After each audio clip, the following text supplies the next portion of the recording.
दिनै जोङो बे मोनाबिलिनि गोजोननाय जासिग्रोबाय बेवहाय नुजाफैनाय गासै मिडिया नोंथांमोननिसिम।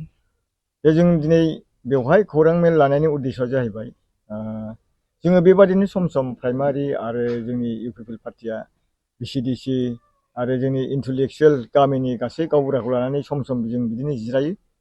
बिसेस दिनै जिरायनायनि खारना जाहैबाय दाखालि थांनाय 9 तारिख खालि बेवहाय जोंनि इउपिपिएल दोलोनि मानसिफोरखौ माखासे बिपिएफनि मानसिफोरा बिथांमोनहा माने एसे जौ बेदर जानो होननानै लेंनानै बिथांमोनहा ओरैबायदि अपप्रचार खालामदों जे इउपिपिएलनि मानसिफ्रा बिपिएफआव हाबफैजोब्बाय होननानै माने मोनसे प्रचार खालामदों। दा बेखौ जों क्लियार होनो नागिरदों जे जोंनि इउपिपिएलआ बिपिएफआव थाङाखै। बिथांमोना मानोना सोरबा जाथि खुरमा बा सिना जाना हिसाबै बिथांमोना जौ लोंनो बेदर जानो होननानै बिथांमोना लेंहरनाय जादोंमोन। दा बेवहाय जोंनि मानसिफ्रा थांदोंमोन। दा बे थांनायाव बिथांमोनहा मा खालामदों माने जोंनि इउपिपिएलनिखौ 35थासो घर बे खासिबारि गामियाव माने बिपिएफआव फैजोब्बाय होननानै बिथांमोना अपप्रचार सालायदों आरोखि। दा जोङो क्लियार होनो नागिरदों जोंनि इउपिपिएल दोलोनिफ्राय माब्लाबाबो जोङो माने माबायाव थाङाखै बिपिएफआव, बे क्लियार खोथा। आरो माखासे खोथाया जाहैबाय 9 तारिख खालि खाम्फा बरगयारिया बे खासिबारि गामियाव फैदोंमोन।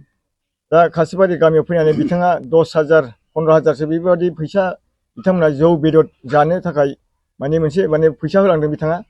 दा आं बुंनो सानदों 17 बोसोर सलायनायाव बिथाङा खासिबारि बे जोंनि इस्लाखाता गामियाव दोंसेबो लामा मोनसेबो बान्दो बानायफेराखै। खिन्थु दिनै फैनानै गावसिनि गादिनि सार्थआव रायजोफोरखौ बेबायदिनो थगायनो बिसोरो जौ बेदरजों मोनसे फुस्लायनाय हाबाफारिखौ लाफैनायखौ जों नुदों आरो। दा आं खावलायदों जोंनि इउपिपिएलनि गासै सोद्रोमा बा जोंनि पार्टिखौ मोजां मोनग्रा रायजो राजानिसिम जे नोंथांमोनहा माब्लाबाबो बैबादि बिपिएफनि बेबादि फुस्लायनाय थगायनाय बेबादि हाबाफारियाव इनभल्भ दाजा। मानो होनना बुङोब्ला बिथांमोना नोंखौ निउ इयारनि नामाव, दमासिनि नामाव बा माबा मोनसे पिकनिक जानायनि नामाव बिदिनो बेदर फिसा जानो लेंहरो आरो बिसोरो मा खालामो नोंनि सायाव नोंथांमोननि सायाव अपप्रचार खालामनानै बिसोरो मा खालामो जे बिपिएफआव हाबफैबाय उमुक उमुक पार्टियाव जोंनाव फैबाय बेबादि बिसोरो माने रिउमार खालामो आरो। दा बेबादि रिउमारखौ जोङो गामि सिङाव थानाय हिसाबै एकदम गुदि जोबथा जों गाहाय लेभेलाव थानाय हिसाबै जों नुदों बिथांमोना गासिबो मिसा आरो बिथांमोना बेबादिनो 17 बोसोर थगाय फैनानै दिनैसिमबो बे हुदाखौ गारा। बिसोरना बे मोनसे आखु नालाय दा दिनैसिम बिसोरो आखुथाय जानानै थालांबाय आरो। बेखौ जों नुदों। ओंखायनो आं दिनै सांग्रांथि होदों दिनै बे माने मिडियानि गेजेरजों जोंनि इउपिपिएलनि गासै सापर्टारफोरखौ आङो दिनै सांग्रां होनो नागिरदों जे नोंथांमोना मालाबाबो बेबादि बिपिएफनि बेबादि खैसाराव दानां आरो बिपिएफनि नावा अलरेडि गोदोनानै थाबाय। बेबादि गोदोनाय समाव गोदोहांहांआव नोंथांमोना गावहा बाहाय आगान हैनानै बे नाव गाखोनानै आरो बिपदखौ गावबा गाव बजबनानै लानाय जागोन आं बेखौ सानदों आरो।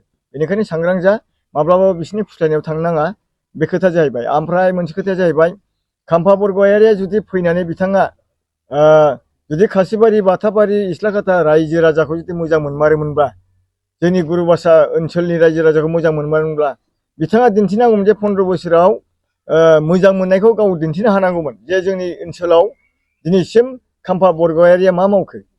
जोंथ' नुदों जेबो गैया। खाम्फा बरगयारिनि बिथांनि खुनु मोनसे फेरलेब नेरसोनबो जोंनाव गैया।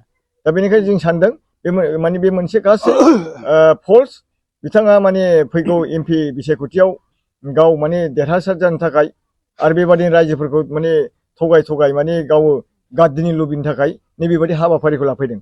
आं बेखौनो दिनै थोंजोङै बुंनो नागिरदों खाम्फा बरगयारि बिथांनिसिमबो बेबादि मिसलेट रायजो राजाखौ जाहाथे दा खालामबाय थाथों। मानो होनना बुङोब्ला जोङो बैफोरबादि गोदो दुर्निति दादागिरि जाख्ल'नाय सुख्ल'नाय आरो बेबादिनो रायजोफोरखौ माने थगाय माने गाव गादिनि लुबैनो थाखाय नैबेबायदि हाबाफारिखौ लाफैदों।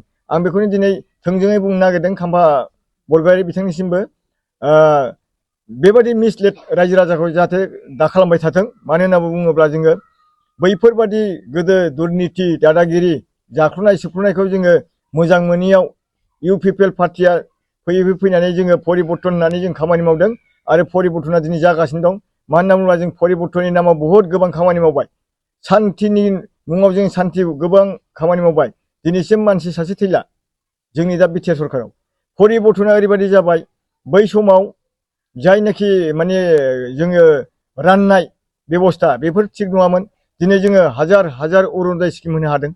जों मोनगासिनो दं। आंनि BCDC आव 500थानिबो बारा अरुनदय स्किमखौ जों रानना होनो हाबाय आरो आंनि BCDC आव 700थानिबो बारा जों स्किम मावबाय गासै PMAY ओमफ्राय खासा हाउस बेनिफ्राय आवास प्लास गासै लानानै जों गोबां न'बो मावना होनो हाबाय आरो जोंनाव स्किमा ओरैबादि लिरबाबो लिरख'लायनो हायो जोङो BTR निफ्राय स्टेट गभर्नमेन्टनिफ्राय जोङो मानगोनां प्रमद बर' चिफ सारनिफ्रायबो जोङो गोबां लामा मोननो हादों आरो जोंहा जयन्त बसुमतारी मानव गेदेर जोंहा MLA दं सासे बिथांनि अननायावबो जोङो दिनै मोजां मोजां स्किमफोरखौ लाबोदों। बे खासिबारि लामायाबो रिफायरिंआव जागासिनो दङ आरो 17 बोसोराव जायनोखि माने खामानिखौ मावनो हायाखैमोन जाम्बुबारिनि दलां सानपुरनि दलां इस्लाखातानि दलां दा बेफोरबायदि खामानिफ्रा MLA सारनि नाजानायाव दिनै बे गिदिर गिदिर दलां 17 बोसोराव जाय BPFआ मावनो हायाखै बेफोर दलांखौ जों दा मावफुंनो थाखाय लाहार फाहार खालामबाय आरो नैबे मासावनो बे जानुवारिनि 20हालागै टेन्डार जागोन। दा टेन्डार प्रसेस जाजोब्बाय। जों बेबायदि परिबर्तननि खोथाखौ लानानै जों सावरायोब्ला जोङो ओरैबायदि गोमोथाव डेभेलपखौ जों नुदों आरो जोङो बुंनानै फोजोबनो हायै गुरुभाषा ओनसोलाव जौगाथाया जागासिनो दं।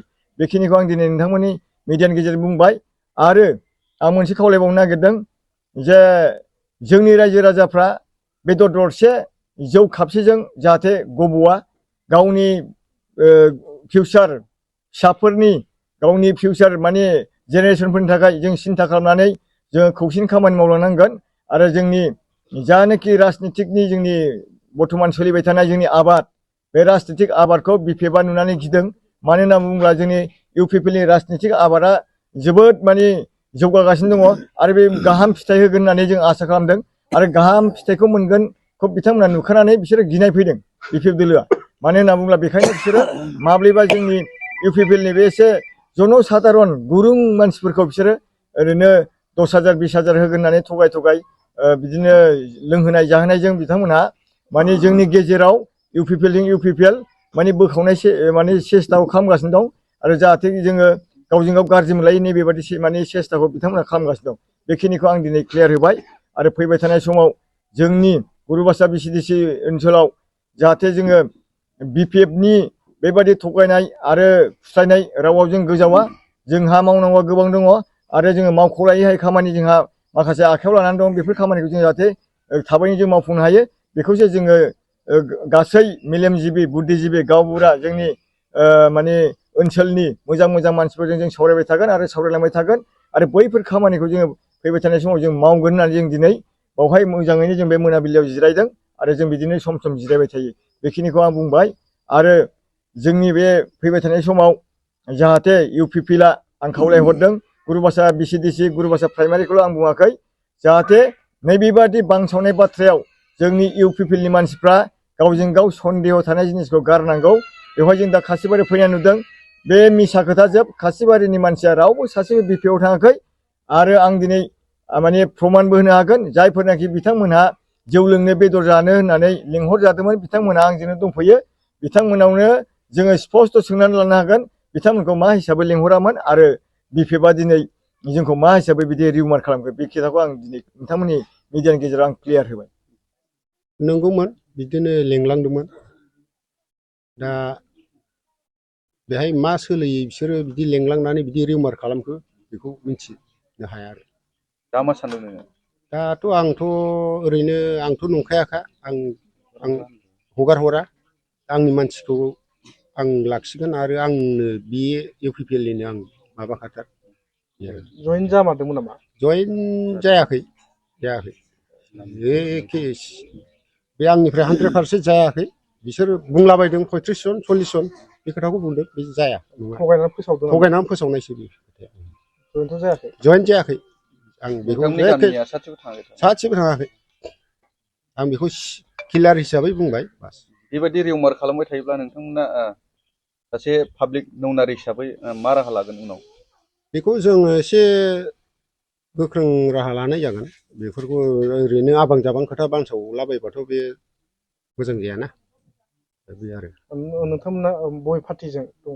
आंथ' दा ओरैनो UPPजों एखे सियरखा गासिबो रायजो गासिबो जोंनि खासिबारि बे जोंनि गरागाव सिटनियानो गासिबो जोंना 100 एखे जों खाथांखा जों बेखौ खाम्फा खुनु बरगयारि हिसाबै माबायदि खाम्फा डेभेलप खालामदों? बरगयारिखौ जोङो जिखि सोलो खालामनानै मा फावफान्दाय फैयो जों बेखौ मिथिया जोंखौ नारदबनो हाया माबायदि डेभेलपमेन्टनि खामानि मावदोंमोन? डेभेलपमेन्टआ बे गावहा मा सोलियो बिदि मावलांबाय जों बेखौ मिथिया जोंहा जोंनि दा रानिं सरकारा जोंना थिगैनो दं बे आरो